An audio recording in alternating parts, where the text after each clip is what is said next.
Cities can choose to be efficient and to have a low carbon emissions per capita, as well as other low ecological impacts by choosing the right kind of infrastructure. Cities also have to plan for the future, a future of rising ecological shocks coming from human-induced climate change and other trends that are underway. We have to be aware.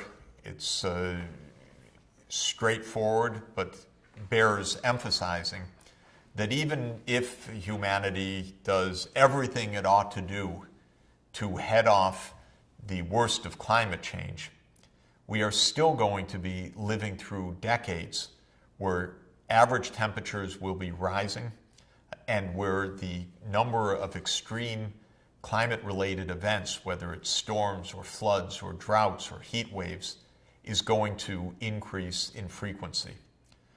This is partly simply a result of inertia of the Earth's climate system. Temperatures have increased on average worldwide by about 0.8 of 1 degree centigrade on the planet since the start of the Industrial Revolution until today because of human-induced climate change. But even if there were no more increase of the greenhouse gas concentrations in the atmosphere, the planet would continue to warm just based on what's happened till now. And that's because while land has warmed up in response to the greenhouse gas effect, the oceans are still adjusting. The oceans are big bathtubs that take a long time to warm up. So they have what the scientists call thermal inertia. They have not yet caught up with the warming potential coming from the higher greenhouse gas concentrations. As the oceans continue to warm, average temperatures on Earth will continue to rise even at today's greenhouse gas concentrations. We could have another 0.6 degrees centigrade, for example, simply through this catching up effect as the oceans continue their rise.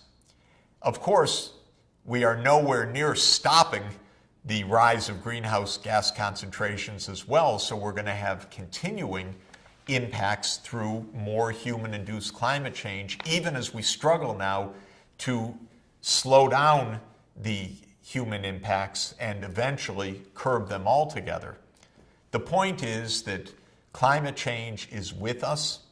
It's going to get worse in the future, and cities have to raise their resiliency in the face of a higher frequency of shocks on the way.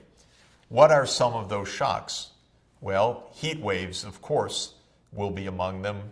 We know that the frequency of intense heat waves is on the rise, and it's going to get worse. This is life-threatening, especially for elderly people, and needs to be planned for. Water supplies will be under threat in many places in the world as climate change means changing patterns of precipitation, lower river flow, receding and eventually disappearing glaciers, meaning that what are now a city's water supply sources could come under serious threat. The rise of ocean levels is another concern of profound significance since the world's major urban agglomerations are at the coast.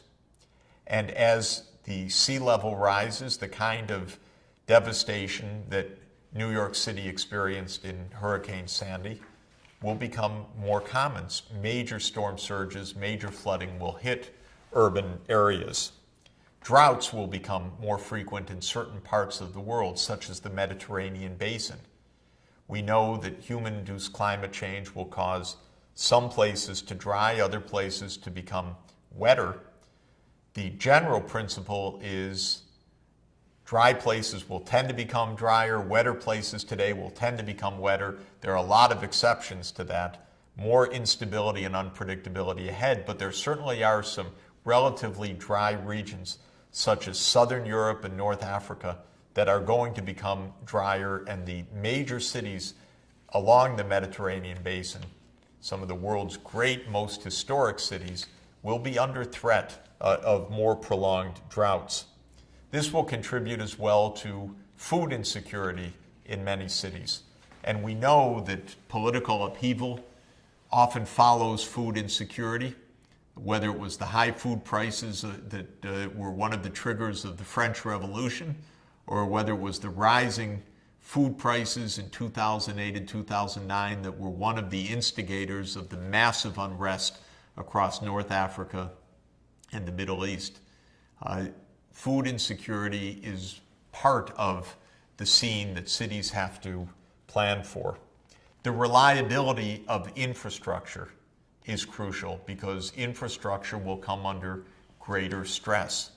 When New Orleans levees broke in 2005, flooding parts of New Orleans and causing massive loss of life and horrendous damage, this was a failure of infrastructure.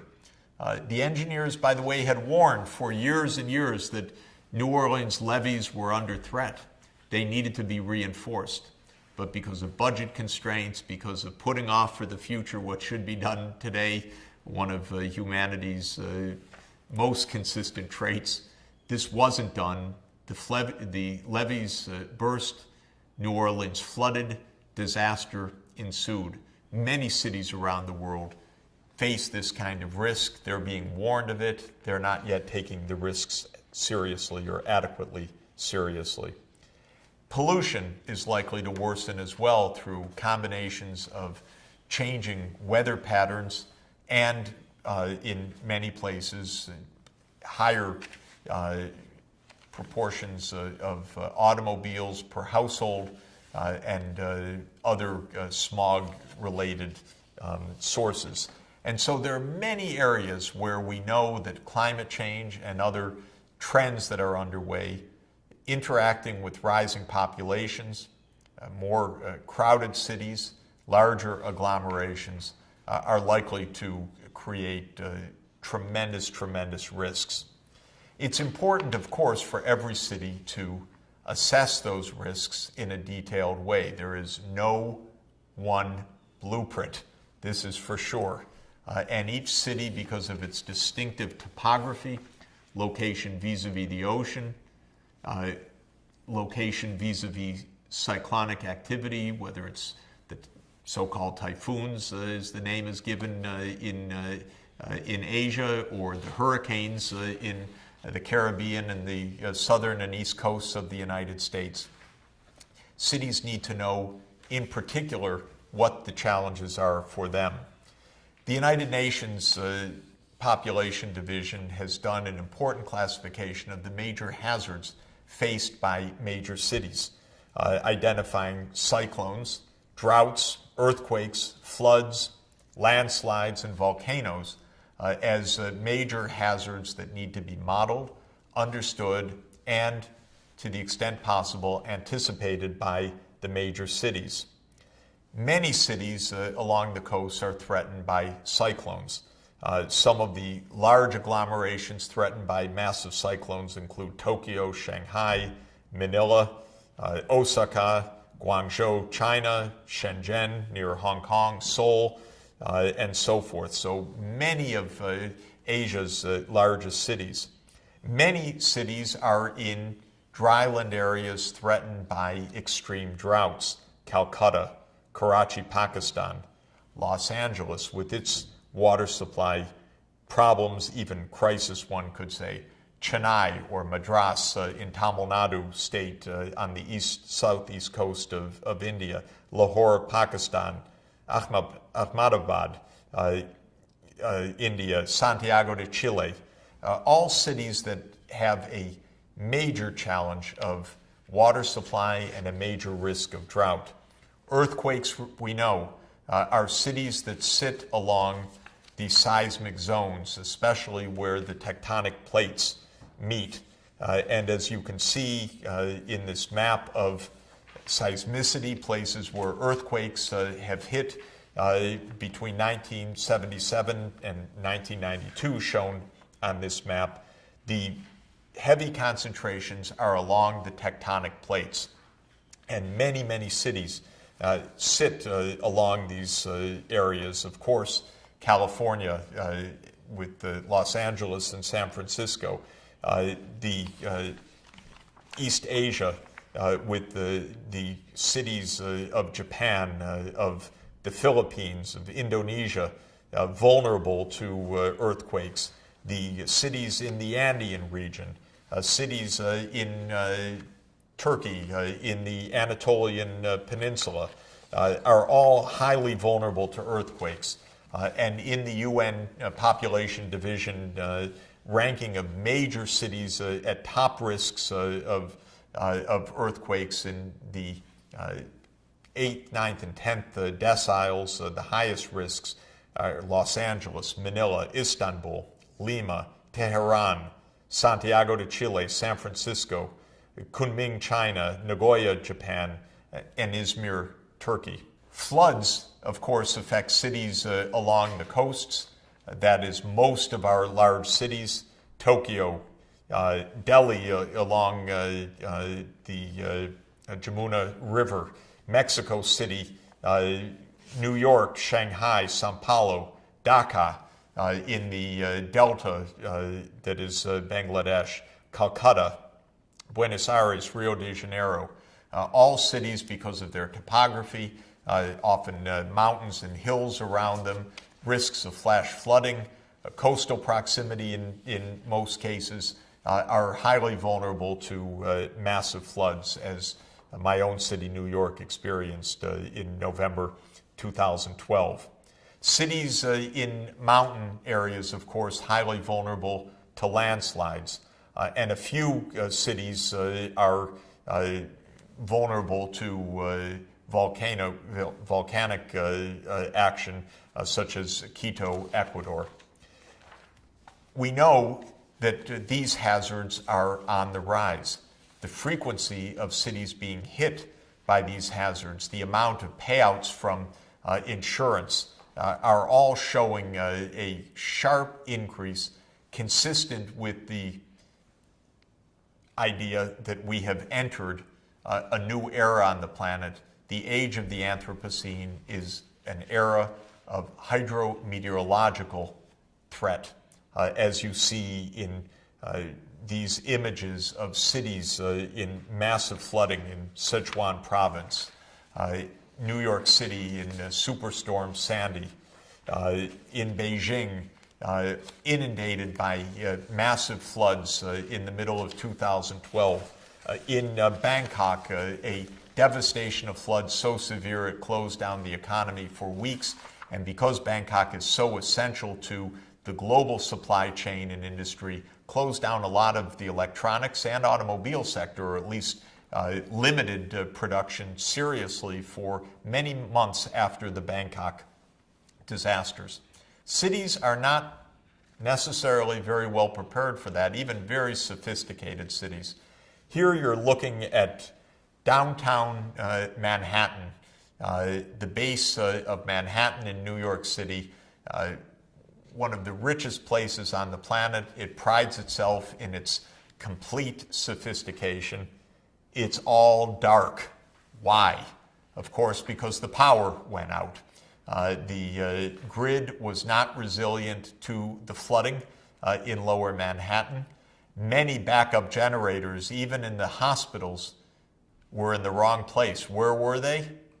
Unbelievably, they were in the basements, the first places to be flooded. And so major hospitals had to be evacuated as well. All of this is a sign of the lack of forward thinking. Many scientists and urban engineers had been more or less saying for years, New York will be flooded. Of course, the storm that ensued in November 2012 truly was a megastorm, but the warnings had been there about the risks, and very, very little preparation had been made.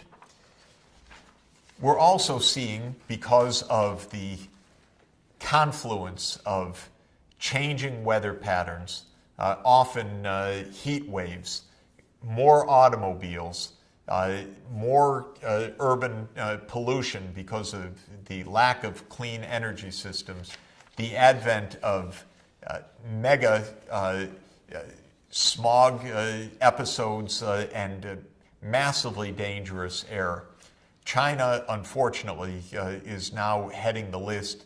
China was shocked in early 2013 when a major smog descended on Beijing that was so heavy it exceeded by 20 or 30 times the guidelines for particulate pollution in the urban air. It caused the city to come to a screeching halt. It was a terrible, shocking wake-up call for China in its need to take on the challenge of its massive air pollution. The good news is it's possible to do it. Other cities have been there. Other cities that, like China, rely heavily on coal or relied heavily on coal, and without the precautions of smokestack scrubbers and other alternatives to keep the air clean. New York City had its own smog attack, but it was quite a long time ago, more than 40 years ago. And since then, pollution regulations, and especially a shift from coal and a move to much cleaner energy sources has enabled the air to be cleaned. London, as well, was a coal-burning city, like so many of China's cities are today, that moved away from coal to lower particulate energy sources. Not only does that lower the CO2 emissions, but it cleans the air as well. We know that we have to move also to reduce CO2 emissions. Even with clean air, we need to move away from fossil fuels to head off the climate change. But the kind of massive air pollution that is being experienced in China's cities today is remediable, and it's increasingly urgent, of course, that it is remediated. Cities that are in earthquake zones, we now know, can take preparations. Buildings can be reinforced at very, very low cost. When this is not done, the tragedies that hit Haiti, for example, in January 2010 ensue. In Haiti, hundreds of thousands of people died suddenly in a terrible earthquake whose epicenter was just at the city of Port-au-Prince. When a similar magnitude earthquake had hit Kobe, Japan, a few years earlier, the death toll was high at about 5,000, but nothing like the devastation in Haiti. Haiti, as a poor country, had not taken precautions. The buildings were rock or brick buildings without being fortified against earthquake risk. This kind of devastation also can be predicted, can be modeled, and can be avoided through safer zoning, fortified structures, preparation for this kind of risk. Finally, with sea levels rising around the world, cities are finding that they have to think the unthinkable to protect themselves from a sea level that they thought was securely behind ocean walls or fortifications or dikes in the past, but now are surging past these protections and threatening the cities with inundation. The Netherlands is probably the world's most experienced place in the whole planet of battling the sea level. It is a country that is substantially below sea level, so throughout its history, it's had to create special fortifications, dikes and other barriers to protect the Netherlands from sea level flooding. As the seas continue to rise, as Netherlands experienced horrible episodes of flooding and loss of life in the 1950s, the Netherlands engineers have become world leaders in creative solutions, what to do to protect its great heritage, culture, and major cities from a rising sea level. What you're looking at here is one of the great acts of foresight and engineering creativity on the planet. What the Netherlands sought to do was to raise the barriers to a rising ocean and to major storms on the ocean that threatened the coasts of the Netherlands and the interior of the country because of its low elevations. And as they thought about this protection, they realized the costs that would attend to a standard engineering design simply to block the ocean from the coastal areas. In estuary areas where the flow of tides is essential for a healthy ecology, for the shellfish that are among the Dutch pride and joy of their cuisine, and of course of the more general protection of these ecosystems, the engineers sought solutions that would allow for normal ecosystem functioning, but a preparation in the case of major storms or major storm surges. And what you see here is called the Eastern Scheldt Barrier, an ingenious multi-billion-dollar creation of Dutch engineering that allows for a protection against sea level through gates that close off during storm surges and during threats of major flooding, but that in normal times remain open to allow for the normal ecology of ocean flow and tidal fluctuations to hold. And this is an example of thinking ahead, of problem solving, of combining engineering, ecology, and public policy in an absolutely splendid and dazzling way. The Dutch thought ahead. It took more than a decade of planning and thinking to bring this into realization. It has required billions of dollars to do so, but it offers an ecologically smart way for the Netherlands to continue its age-old vocation of protecting itself against the sea, but at the same time loving the coastal ecology and the ecosystems that support the Netherlands and by extension support all of us around the world. We need that kind of smart engineering in order to ensure resilience. We need forward-looking behavior. We need to combine ecology, engineering, and public policy to keep our cities resilient and desirable places to live in the 21st century.